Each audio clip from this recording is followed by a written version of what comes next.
오직 정의를 물같이 공의를 마르지 않는 강같이 흐르게 할지어다. 아멘. 네, 오늘은 알곡과 가라지 시리즈 14번째 시간입니다.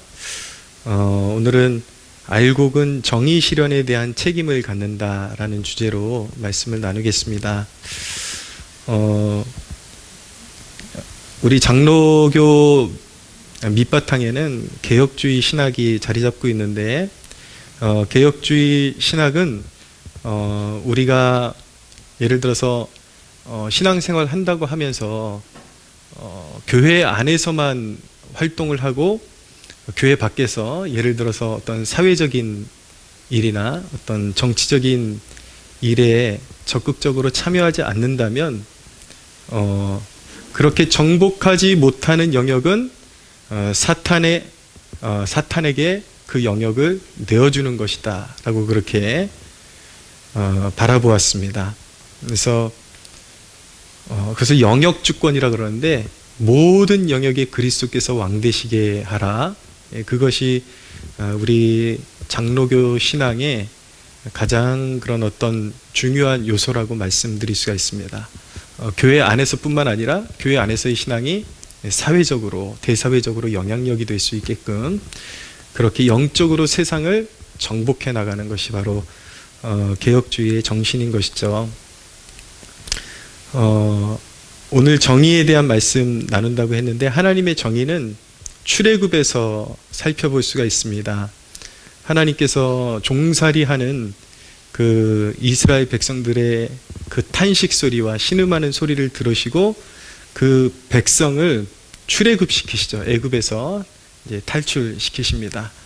그래서 어린 양의 그 피를 문설주에 바르게 하셔서 그 애굽의 장자들을 다 죽이는 재앙에서 이제 구원해 내셔서 그 애굽의 종살이에서 완전히 풀려나게 하시고 이제 하나님의 통치 가운데 살게 하신 것입니다. 여기서 이제 하나님의 정의가 모든 불의를 하나님께서 심판하시고 하나님의 백성들을 하나님의 그런 은혜 아래서 살게 하시는 것이 바로 하나님의 정의다라는 것을 보여주고 있는 사례인 것입니다. 그래서 하나님께서 그렇게 출애굽시키신 하나님의 백성들에게 이제 모세를 통해서 이제 율법을 베풀어 주셨는데, 율법의 큰 범주는 십계명이라고 말씀드릴 수가 있고, 이제 십계명을 삶에 구체적으로 적용할 수 있도록 주신 그런 율법이 있습니다. 그 모든 그 율법을 이제 함축하면 하나님 사랑과 이웃 사랑이라고 말씀드릴 수가 있습니다. 근데 이제 모세오경에 나타나는 여러 가지 율법의 계명들이 있지만, 그 모든 계명의 중심은 사랑으로 축약할 수가 있습니다. 그런데 그 사랑이라는 것을 우리가 그 사랑의 속성에 대해서 좀 잘 이해하고 넘어갈 필요가 있는데, 그 사랑은 모든 불의에 하나님께서 진노를 쏟으신 그 공의에 대한 산물이 사랑이다라는 것을 우리가 알아야 합니다. 그러니까 하나님께서 애굽의 모든 불의를 멸하시고, 하나님을 대적하는 사상에 대해서 멸하시고, 우상 숭배에 대해서 멸하시고, 그렇게 해서 하나님의 백성들을 공의로 구원하셨거든요. 근데 하나님께서 하나님의 백성들이 사랑을 실천하면서 살도록 하셨는데, 그 사랑이라는 이름으로 하나님께서 이미 공의로 심판하신 그런 우상 숭배의 잔재나 불의한 것들을 품어서는 안 되는 것이죠. 그 불의한 것들을 품고 그것을 사랑이라고 말할 때에 그것은 방종이 되는 것입니다. 그래서 하나님의 백성들에게 요구되는 사랑은 반드시 하나님의 정의에 기반을 둔, 정의가 밑바탕이 된 사랑이 표출되어야 한다라는 것을 우리가 배워야 하는 것입니다. 우리가 그리스도 안에서도 은혜를 누리죠. 자유를 누리지만, 그리고 우리가 사랑을 실천하지만, 우리가 사랑을 실천한다라는 것이 죄와 야합하는 것은 결코 아닌 것이죠. 왜냐하면 우리가 하나님께서 미워하시는 죄악으로부터, 하나님께서 그 죄악을, 우리가 원래 그 죄악 때문에 벌을 받아야 되는데 그 아들을 십자가에 내어주셔서 공의로 그 죄에 대한 대가를 다 치러주셨거든요. 심판하셨다고요. 근데 그렇게 하나님께서 우리의 죄를 십자가에서 멸하시고 우리를 자유의 몸으로 부르시고 서로 사랑하라라고 말씀하셨는데, 그 사랑을 실천하라고 말씀하셨는데, 그 사랑이 방종이 되어서는 안 된다라는 것입니다. 하나님께서 이미 미워하셔서 십자가에 못 박게 하신, 하나님의 공의로 십자가에 못 박게 하신, 못 박아 주신 그러한 일들을 혼합하거나 아니면 거기에 타협하거나 이런 이제 사랑이 되어서는 안 된다. 그래서 사랑의 하나님의 사랑의 실천은 불의한 것들을 제거하고 하나님의 형상과 성품에 합당한 실천이 되도록 해야 그것이 진정한 그리스도인의 사랑이 되는 것입니다. 정의가 기반이 되지 않으면 올바른 사랑이 되지를 않고 방종이 되는 것입니다. 우리의 사랑의 그 기반에는 정의가 밑바탕이 되어야 하는 것입니다. 우리 자녀들 기를 때에도 사랑하지만 그 자녀들이 그릇된 그런 습관이나 그런 그릇된 행실을 보일 때에 그것까지 그냥 다 아이고 내 새끼, 아이고 내 새끼 이러면 이거는 정의가 빠진 사랑이에요. 그래서 아이가 이제 탈선하고 버릇없는 길로 가고 이렇게 되는 것이죠. 우리 가정에서부터도 사랑도, 우리 교회 안에서의 사랑도, 사회 속의 사랑도, 그 사랑은 하나님이 우리에게 요구하시는 사랑은 반드시 정의가 기반이 된 그런 사랑이 되어야 한다는 것을 배우게 되는 것입니다. 근데 하나님의 정의가 무엇이냐, 그 율법을 통해서 사랑이라는 이름으로 실천되는 그 정의는 그 율법을 보면은 몇 가지 특성으로 이렇게 보여지는데, 그것은 무엇이냐면 굶주린 자가 없게 하는 것, 고아와 가부, 이런 굶주린 자, 헐벗은 자들을 입혀주고 먹여주는 것, 그리고 억울한 자가 없게 하는 것, 재판을 공정하게 하라, 공평하게 하라, 억울한 자가 없게 하라는 것, 그리고 불법한 행실이 퍼지지 못하게 하는 것, 이방신에게 절하는 것이나 동성애나 여러 가지 이방의 습관이 하나님의 백성들, 그 공동체에 퍼지지 못하게 하는 것, 이것이 하나님께서 하나님의 백성들에게 원하시는 정의인 것입니다. 사랑을 실천할 때 이 정의가 항상 밑바탕이 돼서 사랑이 실천이 되어야 하는 것입니다. 그리스도께서 성령을 주시고 성도들에게 의탁하신 것이 무엇입니까? 그것이 바로 복음이죠. 근데 복음은 천국 가는 것뿐만 아니라 그것이 가장 핵심이지만 하나님의 정의와 사랑이 사회와 세상 속에 미치게 하는 것이 바로 복음인 것입니다. 그래서 우리가 진정으로 복음의 정신을 세상에 구현한다 할 때는 반드시 우리가 하나님의 정의와 사랑이 우리가 속한 사회와 세상에 영향력이 되도록 그렇게 우리가 살아야 한다는 것을 배워야 하는 것입니다. 먼저 기독교의 정의는 우리 개인으로부터 시작한다는 것을 꼭 알아야 합니다. 내 자신이 죄인임을 알지 못하고 내 자신이 개선되지 못하고 온전한 회개를 이루지 못하고 사회개혁을 이룰 수가 없습니다. 세상을 고칠 수가 없습니다. 내 자신으로부터 개혁이 시작되지 않으면 손가락질하는 바리새인에 불과한 것입니다.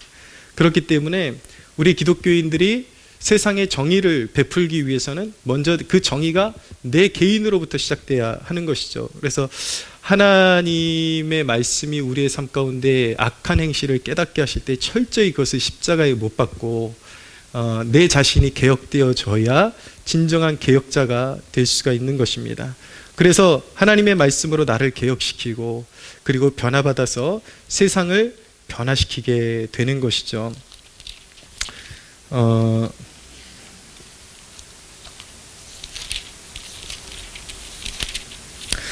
로마서 12장 9절에 보면은 사랑에는 거짓이 없나니 악을 미워하고 선에 속하라. 여기도 보면은 사랑에 대해서 말씀하고 있는데 그 사랑의 속성이 악을 미워하고 선에 속하라.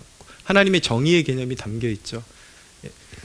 정의를 분명히 우리가 깨닫고 우리가 정의를 밑바탕에 둘 때에 올바른 사랑을 행할 수 있다라는 것을 말씀하고 있는 것입니다. 그래서 먼저 내 죄에 대해서 내 안에 있는 악을 십자가에 못 박고 그리고 내가 먼저 개혁되어질 때 내 안에서 하나님의 공의가 정의가 실현되어질 때에 올바로 우리는 세상에 정의를 실현할 수 있는 존재가 된다라는 것을 보여주고 있는 것입니다. 에베소 4장 22절에서 24절에 보면 너희는 유혹의 욕심을 따라 썩어져가는 구습을 따르는 옛사람을 벗어버리고 오직 너희의 심령이 새롭게 되어 하나님을 따라 의와 진리의 거룩함으로 지으심을 받은 새 사람을 입으라 라고 말씀하고 있죠.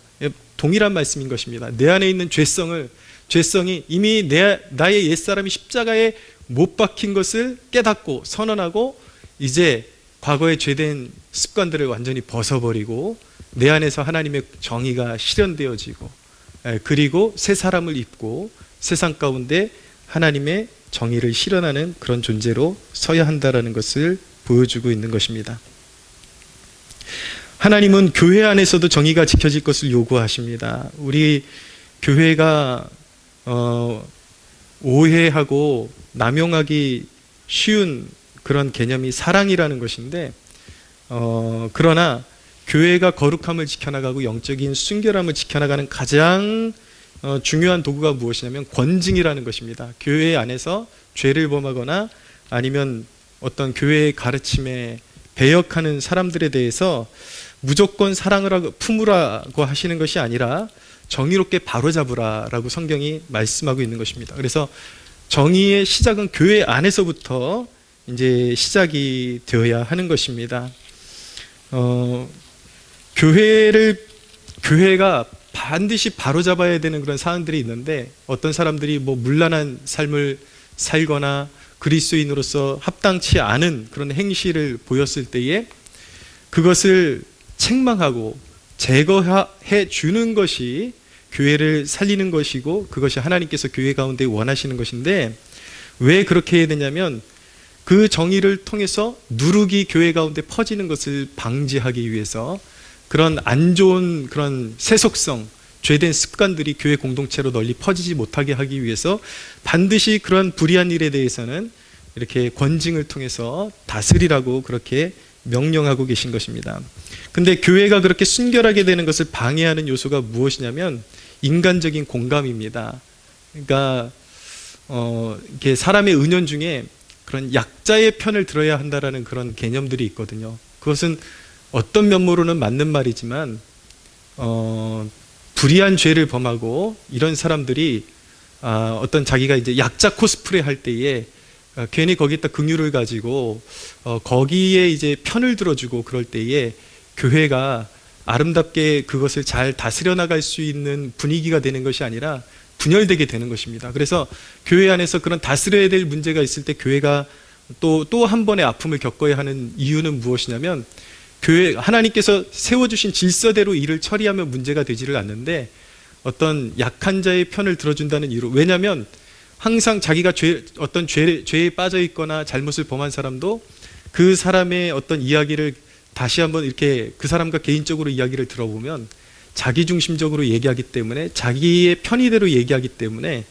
또 그 말이 맞는 것 같고 이렇기 때문에 이제 교회가 중심을 잃어버리고 이제 객관적인 사실에 의해서 그 사람을 다스리는 것이 아니라 어떤 감정적으로 그 사람의 편을 들고 이렇게 하기 때문에 교회가 이제 그런 문제에 대해서 올바른 길로 처리하지를 못하는 데 방해가 되고 교회에 이제 하나님께서 원치 않는 누룩이 퍼져버리게 되는 그런 원인이 되는 것입니다. 그래서 데살로니가 후서 3장 14절에 보면 이제 이런 말씀의 일부분만 읽어드립니다. 누가 이 편지의 한 우리말에 순종하지 아니하거든 그 사람을 지목하여 사귀지 말고 그로 하여금 부끄럽게 하라. 그러나 원수같이 생각하지 말고 형제같이 권면하라. 그러니까 그 사람이 돌이킬 수 있는 여지를 생각해서 원수같이 생각하지는 말아라. 그런데 문제는 무엇이냐면 그 사람이 자기 잘못에 대해서 전혀 뉘우치지 않고 있는데 사랑으로 그냥 도닥거려주고 이러면 전혀 문제를 바로잡을 수 없다라는 것을 말씀하고 있는 것입니다. 그래서 그 사람이 자기가 죄책감을 느끼고 회개하고 나오기 전까지는 그 사람을 지목해서 사귀지 말고 그가 한 행실이 잘못됐다라는 것을 스스로 느낄 수 있는 그 기회를 주라는 것입니다. 그러나 원수같이는 여기지 말고 그 사람이 돌이키기를 원하는 마음으로 기도하는 마음으로 그렇게 그 사람을 다스리라는 것이죠. 그런데 죄를 범해놓고서도 돌이키지 아니하고 교회의 어떤 그런 질서에 그런 역행하고 하면서 돌이키지 아니하고 그래서 교회에 관련된 이제 리더들이 거듭 그 사람에게 권면을 하며 돌이킬 것을 권면함에도 불구하고 돌이키지 않으면 이방인과 세리와 같이 여기라고 예수님께서 그렇게 말씀하고 계신 것입니다. 왜 사랑의 예수님께서 그렇게 말씀하셨을까요? 예. 교회 안에서 정의가 사라져 버리면 진정한 사랑이 실천될 수가 없고 방탕한 공동체가 되기 때문에 올바른 진리를 지켜나갈 수 없기 때문에 예수님께서 그렇게 말씀하신 것입니다. 그러니까 정의는 교회 안에서부터 실현이 되어져 나가야 하는 것입니다.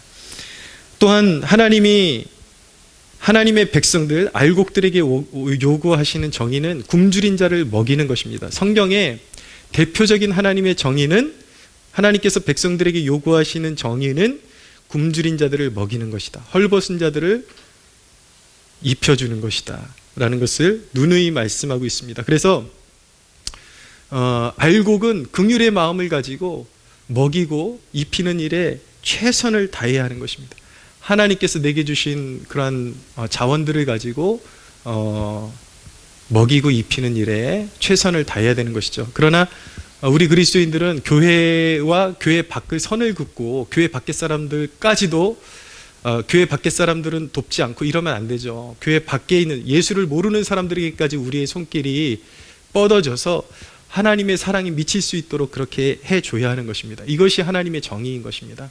그럼에도 불구하고 하나님께서 우선순위는 정해놓으셨는데 남을 도울지라도 헐벗은 자들을 입혀주고 먹여줄지라도 내 가장 가까이 있는 신앙 공동체부터 돌아보고 신앙 공동체 안에 어려운 사람들부터 돕기 시작해라 라고 그렇게 말씀하고 있는 것입니다. 근데 이런 것들을 또 악용하는 사람들이 나타나기도 해요. 교회가 그런 속성을 가지고 있다는 걸 가지고 자기의 일할 수 있는데도 일하지 않고 교회에 습관적으로 이제 손님 밀고 오는 사람들도 문제지만 가끔씩 보면은 교회 안에 정말 어려운 일을 당하는 성도들이 있습니다. 근데 이제 교회 차원에서 구제금을 가지고 이렇게 도와주려고 할 때에 사람 나름이겠지만 어떤 경우에는 다른 사람에게 누군가에게 도움받는 것을 너무나도 이렇게 체질적으로 싫어하는 사람들이 있습니다. 그들의 태도를 보면은 나는 누구에게 도움받지도 않고 또 누구를 돕지도 않을 거야 라는 그런 마음을 가지고 있는 것처럼 그렇게 이제 너무 이렇게 탁 강팍하게 이렇게 도움을 받지 않으려고 그러는 그런 경우가 있는데 그래서는 안 되는 것입니다.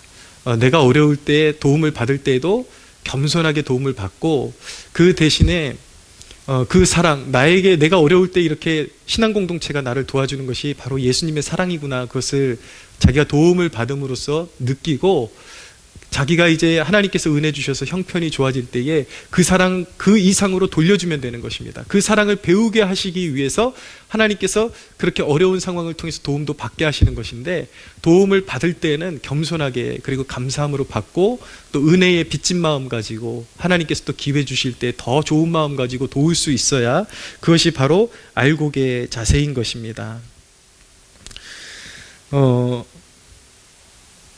사회 속에서 억울한 자가 없게 하는 것이 하나님의 정의입니다.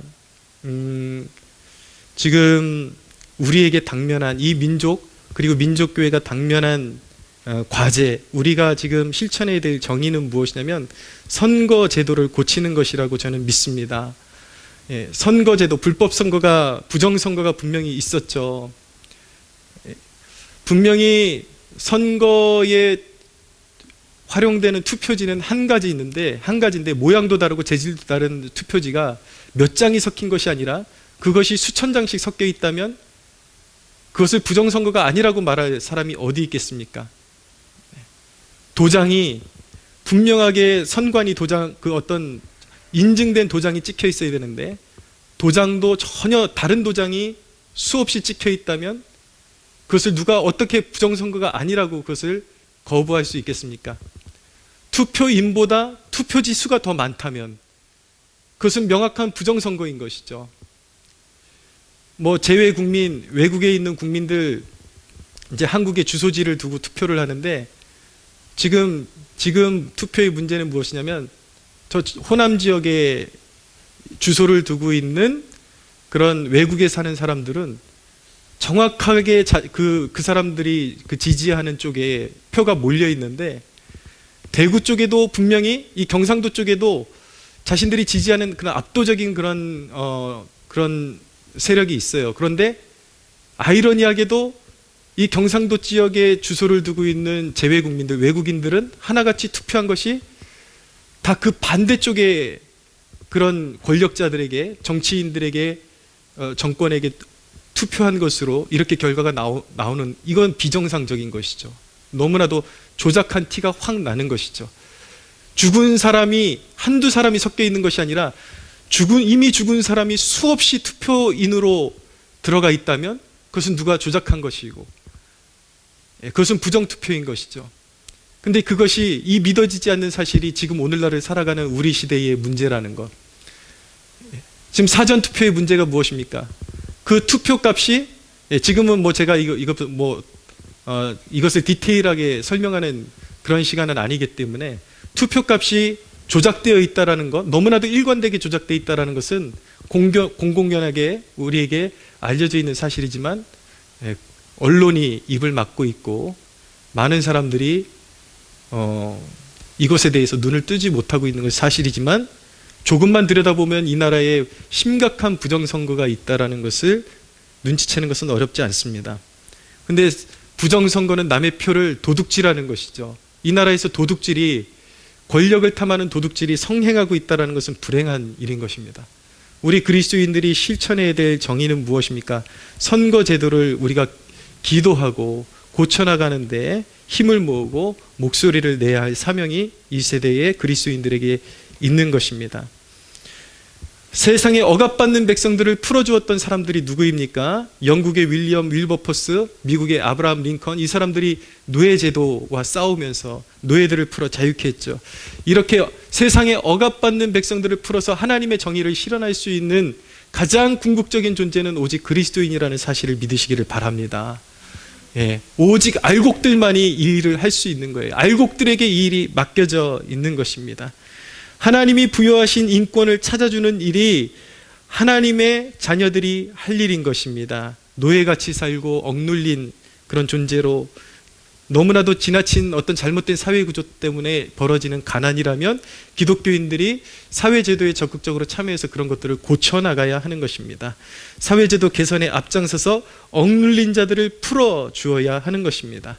그런데 오늘날 그리스도인들이 이 천부인권, 하나님께서 사람에게 태어날 때 부여하신 그 인권을 찾아주는 일에 잘못 접근해가지고 잘못된 인권을 주장하는 경우들이 있죠.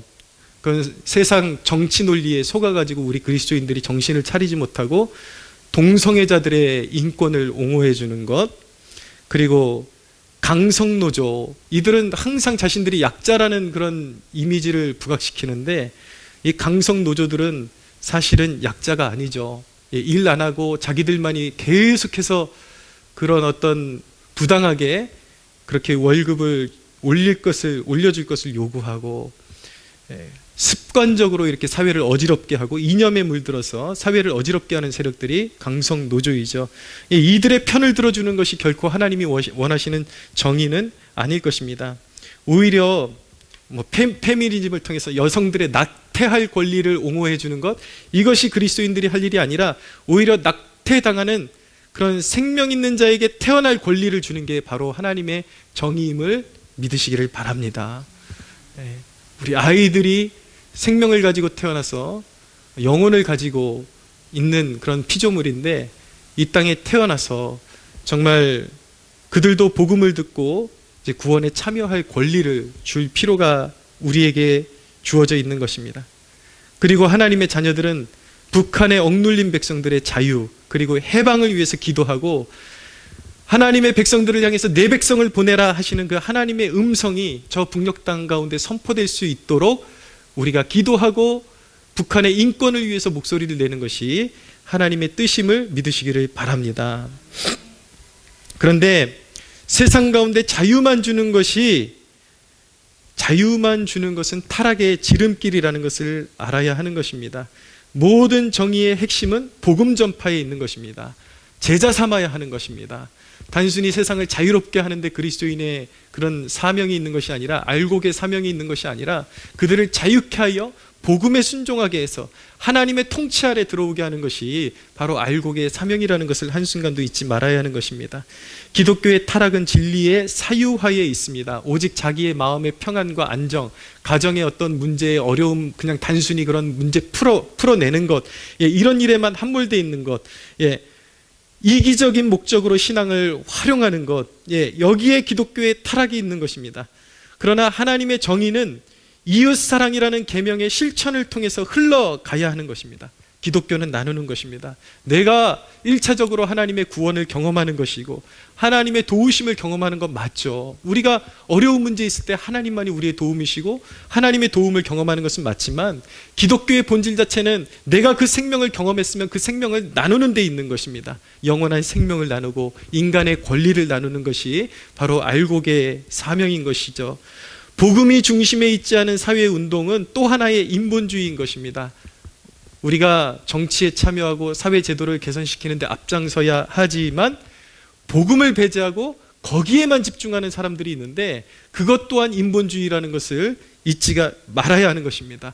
우리 그리스도인들 진정한 알곡은 하나님의 말씀을, 그리고 교회의 영광스러움을 세상 가운데 나타내기 위해서 사회에 참여하는 것이지, 단순히 그냥 단순한 정치운동, 단순한 사회운동, 그것은 믿지 않는 사람들도 할 수 있는 거잖아요. 우리는 목적과 뜻이 다른 것입니다. 할렐루야. 마지막으로 이 말씀 드리고 이제 마치겠습니다. 이제 코로나 시즌을 우리가 이제 수년을 보내면서 방역에 따라야 하느냐, 그 문제가 굉장히 대두가 되었었는데, 우리 교회 같은 경우는 방역 지침에 다 따르지 않고 저항하면서 예배를 드려왔습니다.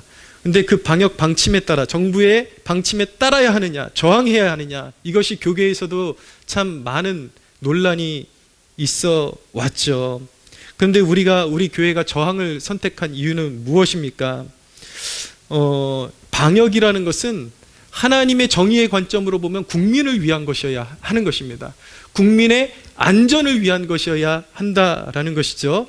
그러나 그동안 보여왔던 이 정권의 방역의 모습은 무엇이었습니까? 특정 정당의 집권의 수단이 되었고, 그리고 집회를 틀어막고, 사람들이 국가에 대해서 당연히 요구할 수 있는 집회를 틀어막고 예배를 금지했기 때문에 이것은 불순한 의도가 그곳에 숨어 있는 것이라는 판단이 역력했기 때문에 저항해야 했던 것입니다.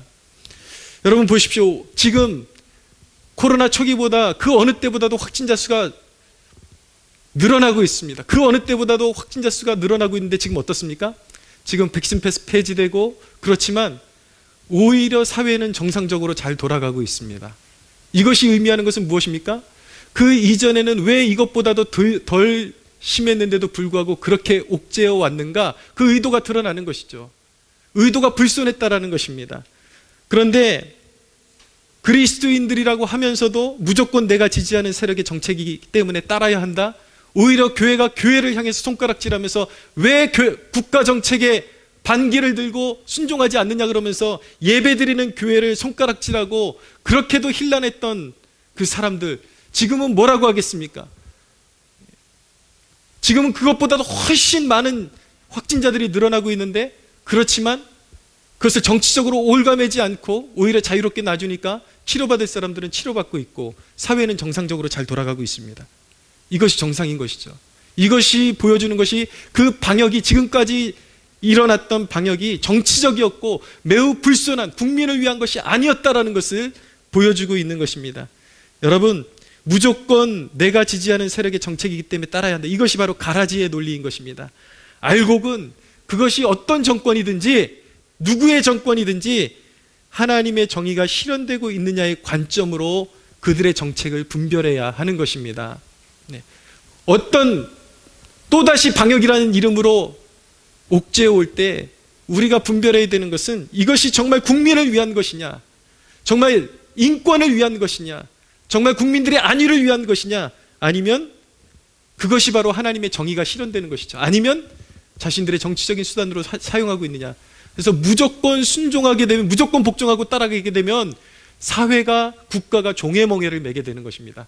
그러나 그리스도인들은 기본적으로 따라야 할 부분은 따라가면서도 아닌 부분에 대해서는 명확하게 이야기하고 저항할 때에 그 사회가 우리 후손들에게까지 영적인 그런 어떤 족쇄를 대물림하지 않는 그러한 지혜로운 길로 걷는 것이라는 것을 우리가 알고 세상을 분별하면서 정의를 실현하는 백성들이 될 수 있어야겠습니다. 할렐루야. 사랑하는 여러분, 그루터기 교회가 정의의 보루가 되기를 저는 소원합니다. 한국교회가 인본주의와 이념에 찌든 때를 벗고 하나님의 율법을 조롱하는 거짓 정의 그리고 거짓 인권의 위선을 벗어버리고 성경의 정의로 옷 입고 거룩한 사랑을 나타내게 해달라고 하나님 앞에 간구합니다. 대한민국이 한국교회가 이런 정의로운 교회 되고 우리 그루터기 교회가 이런 하나님의 말씀에 합당한 정의로운 교회가 되기를 주 예수의 이름으로 소원합니다. 우리 하나님께 영광의 박수 올려드리겠습니다.